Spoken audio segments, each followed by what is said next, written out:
Conceptos de absorción y transporte nutrimental.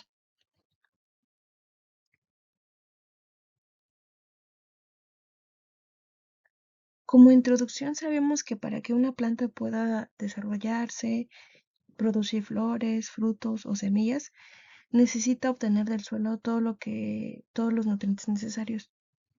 Así como, por ejemplo, nosotros necesitamos de comer, tomar agua para mantenernos sanos, las plantas también dependen de lo mismo. Este proceso ocurre sobre todo gracias a las raíces que actúan como un puente entre el suelo y toda la planta. Hoy mi compañera y yo les vamos a explicar las tres formas muy importantes que tienen las plantas para obtener los nutrientes. Está la absorción pasiva, la absorción por simbiosis y la absorción activa.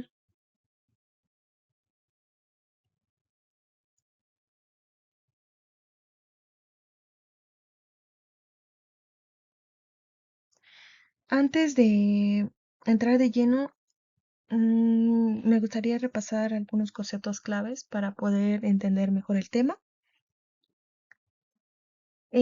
Como primer punto están los nutrientes esenciales, que son los elementos químicos que toda planta necesita. Algunos los necesitan en grandes cantidades, como por ejemplo el nitrógeno, el fósforo y el potasio. Y otros en pequeñas cantidades, como por ejemplo el zinc o el hierro. Está también la solución del suelo, que es básicamente el agua que está entre las partículas de la tierra y que contiene sales minerales disueltas. Y también están las membranas celulares, que son barreras semipermeables que regulan el paso de sustancias hacia el interior de las células. Y por último está la simbiosis, que más adelante les voy a explicar. Pero básicamente es cuando dos organismos diferentes trabajan juntos y ambos se benefician. En este caso, las plantas y microorganismos colaboran para mejorar la absorción de los nutrientes.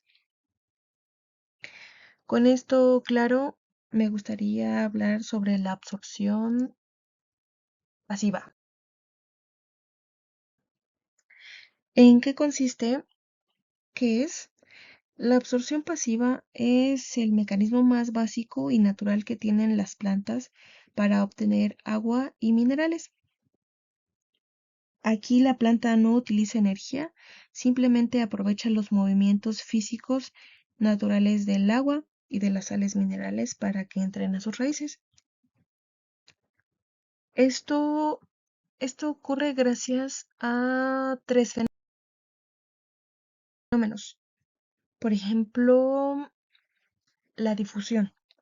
La difusión es cuando los nutrientes pasan de una zona donde está más concentrado, por ejemplo, como el suelo húmedo, a una zona donde hay concentración, donde hay menos concentración, por ejemplo, en el interior de la raíz.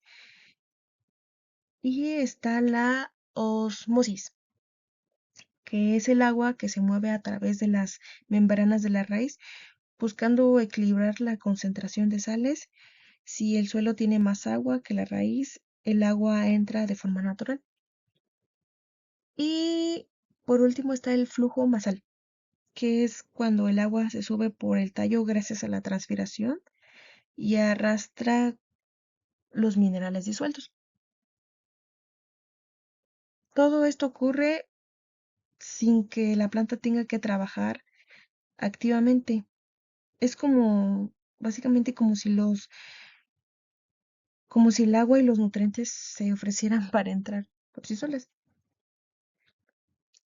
Am, existen factores que influyen muchísimo en la absorción. Por ejemplo, la absorción, por ejemplo, la humedad del suelo influye muchísimo porque sin suficiente agua los nutrientes no llegan a la raíz. Por ejemplo, en el cultivo de jitomate, un riego constante ayuda a que absorba el calcio y los nitratos sin ningún problema. La temperatura también es muy importante porque los suelos fríos hacen que los cultivos, por ejemplo, como el maíz, absorban el fósforo más lento. Y el pH también es muy importante porque un pH muy alto o bajo bloquea los nutrientes, como el hierro en cultivos de cítrico. También lo que importa mucho es el tipo de compactación en los suelos. Por ejemplo, los suelos compactados reducen raíces finas, por ejemplo, en la papa y, por ejemplo, en cultivos que tienen raíces muy grandes. Y también influye mucho el clima. En los días nublados y húmedos las plantas absorben menos calcio y pues no absorben bien los nutrientes en general. Y con esto terminamos la absorción por pasiva.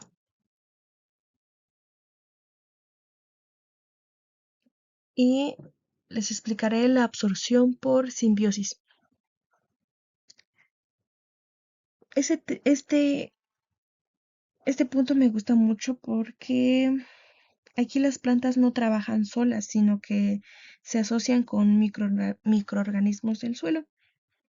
Por ejemplo, esta relación es una ayuda mutua. La planta ofrece azúcares y energía a los microorganismos y, y a cambio de ellos le ayuda a conseguir nutrientes que son difíciles de captar. Por ejemplo, veamos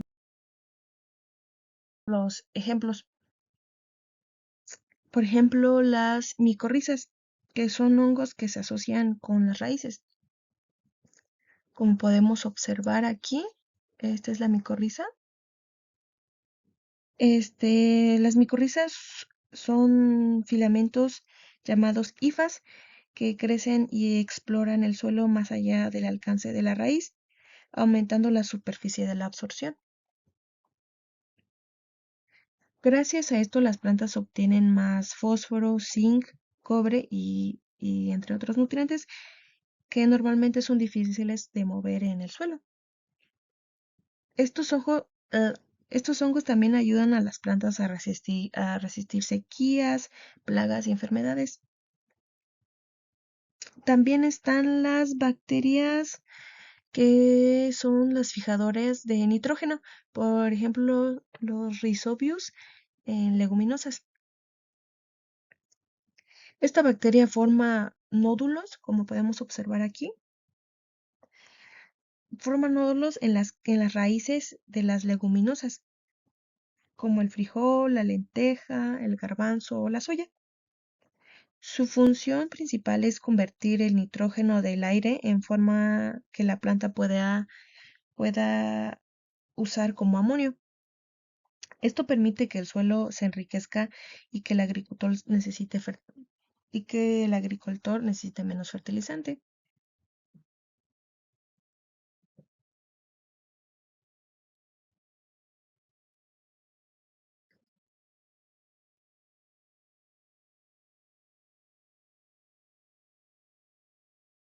Los beneficios de la simbiosis es que tiene mayor absorción de nutrientes, especialmente el fósforo y el nitrógeno, como ya habíamos mencionado. La resistencia al estrés, por ejemplo, las plantas asociadas a las micorrizas soportan mejor las sequías y los suelos pobres. Y la reducción de fertilizantes y químicos, que es muy importante para poner en práctica porque es más sostenible. Y el incremento de la biodiversidad fomenta la microbiana en el suelo. La absorción activa en las plantas. Bueno, ¿qué es la absorción activa? Se podría decir que es el proceso por el que las plantas gastan energía, o sea, ATP, que es como la gasolina de la célula. Esto para incorporar nutrientes desde el suelo. Lo importante es que esto permite a la planta tomar iones incluso cuando dentro de la célula hay más concentración que afuera. Es decir, la planta trabaja para traerlos hacia adentro. El proceso de la absorción activa puede dividirse en varios pasos. El paso número 1 sería la entrada inicial por pelos radicales.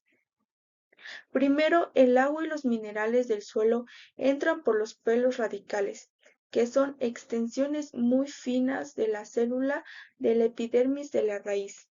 Como podemos ver en la imagen, los pelos radicales serían los que se encuentran de este lado. Estos pelos aumentan la superficie de contacto con el suelo, como si fueran muchas manos pequeñas que recogen nutrientes. En el segundo paso podemos encontrar dos rutas de avance, apoplasto y simplasto. Desde los pelos radicales, las sustancias pueden avanzar por dos caminos. El apoplasto es el espacio entre las paredes celulares y los pasillos que forman esas paredes. Aquí el movimiento es relativamente libre, mientras que el simplasto es el interior de la célula, que se comunica entre sí por pequeños puentes llamados plasmodesmos. En este camino, las sustancias tienen que cruzar membranas.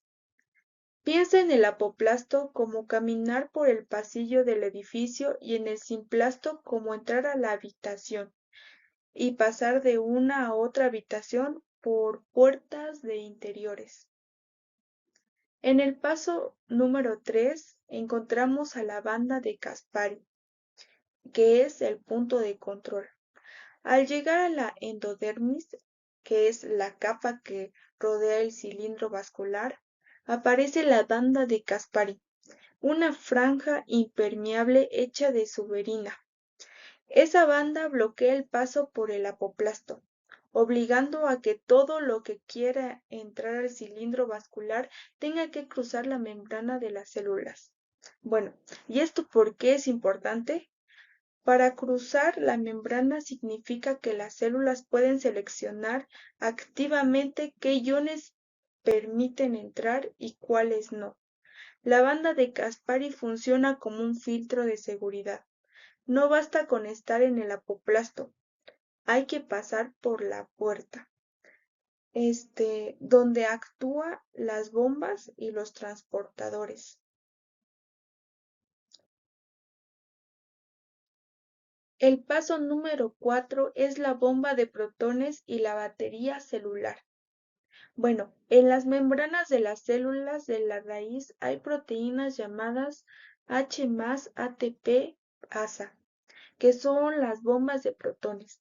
Estas bombas usan ATP para expulsar protones hacia el exterior, creando una diferencia de carga y de concentración entre el interior y el exterior de la célula. Esa diferencia es como una batería que almacena energía. Con esa batería en marcha, la planta usa con transportadores o canales que aprovechan el flujo de protones de regreso para arrastrar iones útiles hacia adentro. Es decir, la bomba gasta energía para crear la batería y los transportadores usan esa energía almacenada para traer los nutrientes. En el paso siguiente, que sería el 5, podemos encontrar cómo entra cada ion de manera simple. Por ejemplo, el potasio entra por canales y con transportes acoplados al gradiente de protones. Es vital para el funcionamiento de estomas y enzimas. El fosfato suele estar en baja concentración, por eso la planta tiene transportadores de alta afinidad que la atraen usando el gradiente de H+. El amonio también se absorbe activamente y usa para sintetizar aminoácidos y proteínas. Eh, para decir un ejemplo, imagina que la planta tiene una cuerda tensada, o sea, la batería de H+.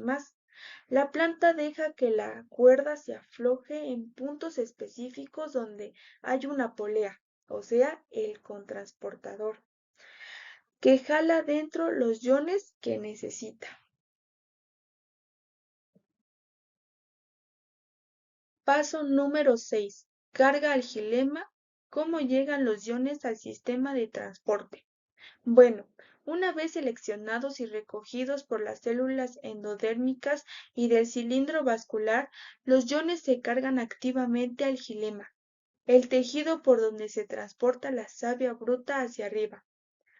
Ese cargado también puede implicar transporte activo, o sea, más gasto de ATP, porque muchas veces hay que mover iones en contra del gradiente para concentrarlos en el gilema. Y es ahí donde llegamos al paso 7, presión radical y el empuje desde las raíces. Cuando los iones se acumulan en el gilema, su concentración sube y el potencial hídrico baja, por lo que entra agua por osmosis hacia el gilema. Esta entrada de agua genera una presión hacia arriba, la presión radical. Esa presión ayuda a empujar la savia desde las raíces hasta el tallo. Es especialmente perceptible por la noche o cuando la transpiración es baja. De hecho, las gotitas que a veces se ven en los bordes de las hojas por la mañana, o sea, gutación, son efecto de esa presión radical. Es importante mencionar que la presión radical contribuye al movimiento de savia, pero durante el día es la transpiración, que es la que domina el ascenso del agua. En esta diapositiva podemos ver algunos ejemplos comunes de absorción activa. Por ejemplo, la absorción de potasio. Cuando una planta abre sus estomas para hacer fotosíntesis, necesita mucho potasio dentro de la célula oclusiva. Otro ejemplo es la absorción de fosfato. Bueno, si fertilizas con fosfato, la planta lo puede absorber incluso en pequeñas cantidades gracias a la absorción activa. La absorción de amonio. En suelos con fertilización nitrogenada, la planta puede tomar amonio y usarlo para fabricar aminoácidos y proteínas.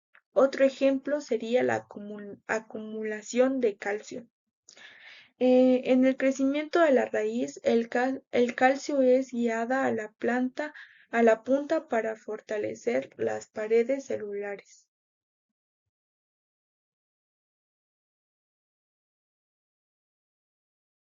Bueno, en resumen, las plantas tienen distintas formas de obtener los nutrientes que necesitan. La absorción pasiva ocurre cuando los minerales entran junto con el agua sin que la planta gaste energía, aprovechando la diferencia de concentraciones. En cambio, la absorción activa requiere que la planta invierta energía, porque ahí lo importante es que pueda seleccionar y traer los nutrientes que necesita, aunque no estén en abundancia en el suelo. Finalmente, la absorción por simbiosis es una estrategia de cooperación. La planta se asocia con hongos o bacterias que le ayudan a captar nutrientes difíciles, como el fósforo o el nitrógeno, a cambio de azúcares que la planta produce. Lo interesante es que estos tres mecanismos no se excluyen, sino que trabajan juntos para asegurar que la planta siempre tenga acceso a los nutrientes y pueda crecer y desarrollarse de manera adecuada. Gracias.